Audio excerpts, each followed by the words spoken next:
그날 저물 때 제자들에게 이르시되 우리가 저편으로 건너가자. 그들이 무리를 떠나 예수를 배에 계신 그대로 모시고 가매 다른 배들도 함께 오더니 큰 광풍이 일어나며 물결이 배에 부딪혀 들어와 배에 가득하게 되었더라. 예수께서는 고물에서 베개를 베고 주무시더니 제자들이 깨우며 이르되 선생님이여, 우리가 죽게 된 것을 돌보지 아니하시나이까? 예수께서 깨어 바람을 꾸짖으시며 바다더러 이르시되 잠잠하라, 고요하라. 하시니 바람이 그치고 아주 잔잔하여지더라.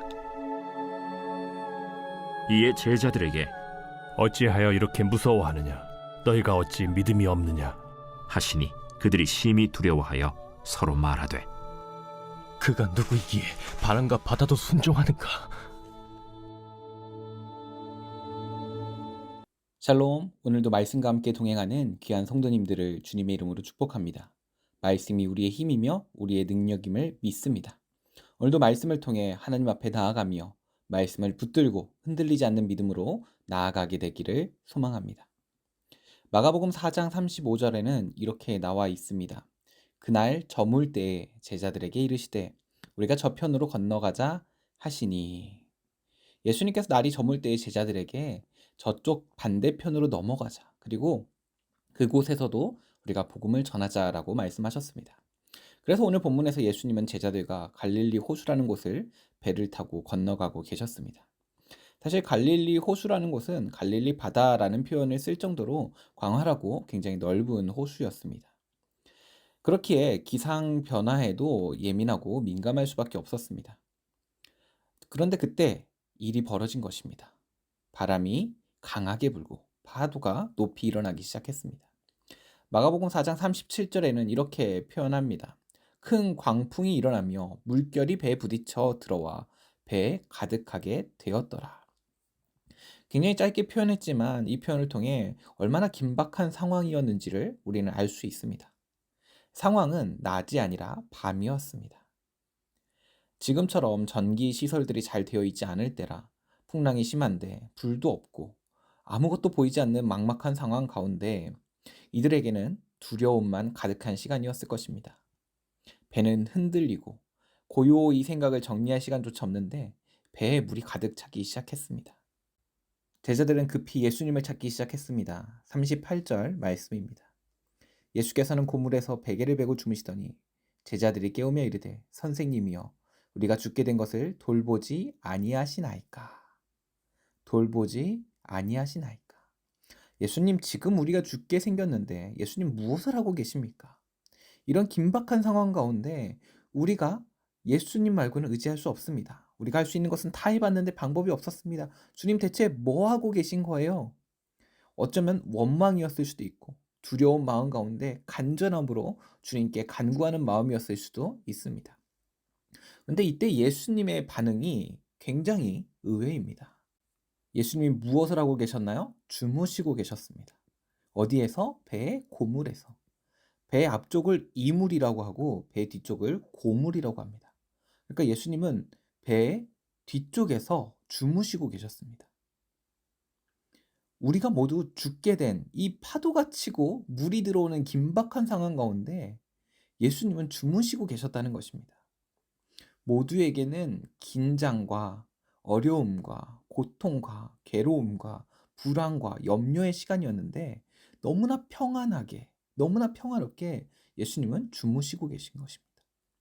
제자들의 성화에 예수님이 일어나셨습니다.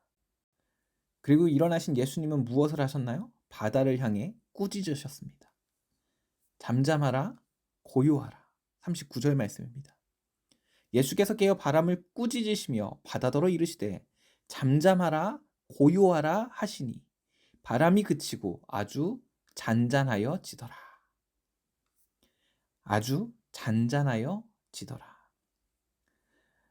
사랑하는 성도님들, 우리에게도 이러한 순간들이 있습니다. 삶을 살아가다 보면 어두운 깜깜한 밤, 아무것도 보이지 않는 어려움 가운데 계속해서 찾아오는 파도들, 그리고 배 안으로 넘쳐 들어오는 바닷물들, 이제 곧 침몰할 것만 같은 불안감, 염려, 걱정, 단순히 감정적인 부분이 아니라 실제적으로 일어나는 문제들, 그 가운데서 오늘 제자들은 무엇을 하였나요? 오늘 제자들이 한 것은 예수님을 찾아간 것입니다. 예수님을 깨운 것입니다. 우리에게 어려움이 찾아왔을 때 우리가 가장 먼저 찾는 것은 무엇입니까? 나의 능력과 나의 경험과 나의 인맥과 나의 재정과 나의 어떠함을 먼저 찾고 있지는 않는지 되돌아보기를 소망합니다. 제자들이 예수님을 찾은 것은 너무나 잘했으나 오히려 예수님은 제자들을 꾸짖습니다. 40절 말씀에 이에 제자들에게 이르시되 어찌하여 이렇게 무서워하느냐 너희가 어찌 믿음이 없느냐 하시니, 간절하게 예수님을 찾아오긴 했으나 이들의 태도는 우리 예수님이라면 능히 이 일을 하실 수 있습니다 라는 간절함이 아니라, 그런 믿음으로 찾아온 것이 아니라 아무리 해도 답이 없으니 예수님 어떻게라도 한번 해주실 수 있나요? 라는 믿음이 아닌 의심 가운데 간절함으로 예수님을 찾았습니다. 그래서 두려워하는 이 자체에 대해서도 예수님은 어찌 믿음이 없느냐라고 꾸짖으십니다. 41절 말씀을 보면 그들이 심히 두려워하여 서로 말하되 그가 누구이기에 바람과 바다도 순종하는가 하였더라. 현실의 문제 앞에서 누구든지 흔들릴 수밖에 없습니다. 누구든 두려울 수밖에 없습니다. 하지만 믿음의 영역 안에서는 두려움도 주님보다 앞서지 않습니다. 문제보다 크신 하나님이 나와 함께함을 믿을 때에 어떤 어려움이라도 어떤 문제라도 모든 문제의 해결자 되시는 예수 그리스도가 나와 함께 계심을 믿을 때에 오늘도 문제 앞에서 담대하게 나아갈 수 있는 믿음의 사람으로 설 수 있음을 믿습니다. 예수님은 우리가 두려워하시는 것을 기뻐하지 않으셨습니다. 거기에 대해서 오히려 실망하고 그들을 꾸짖으셨습니다. 예수님이 제자들에 대해서만 그러신 것이 아닙니다. 예수님을 믿고 예수님을 사랑하고 예수님을 따라가는 우리 모두에게도 동일한 마음이십니다. 예수님이 오늘 나를 만난다면 뭐라고 말씀하실까 생각해 보았을 때 어찌하여 이리 믿음이 없느냐? 그 말씀보다 너의 믿음이 너를 구원하였다 라고 우리에게 말씀해 주시길 소망합니다. 두려울 수 있습니다. 걱정되고 염려될 수 있습니다. 그것이 현실입니다. 하지만 우리의 현실 가운데 살아계신 하나님이 계시고 예수님이 우리 마음속에 계심을 더욱더 의지하게 되기를 소망합니다. 예수님을 찾을 때도 간절한 마음만 가지고 찾는 것이 아니라 믿음으로 예수님을 찾고 믿음으로 예수님을 의지하는 우리 주님의 교회 성도님들이 되시기를 소망합니다. 함께 기도하겠습니다. 은혜의 하나님, 우리들을 불러주시고 하나님의 자녀 삼아주시고 구원의 반석이 되어주심에 감사드립니다. 한량없는 은혜를 베풀어 주시는 크고 위대하신 우리 창조주 하나님을 찬양합니다. 오늘 말씀을 통해서 우리 신앙이 어떠한지 깨닫게 해주심에 감사드립니다.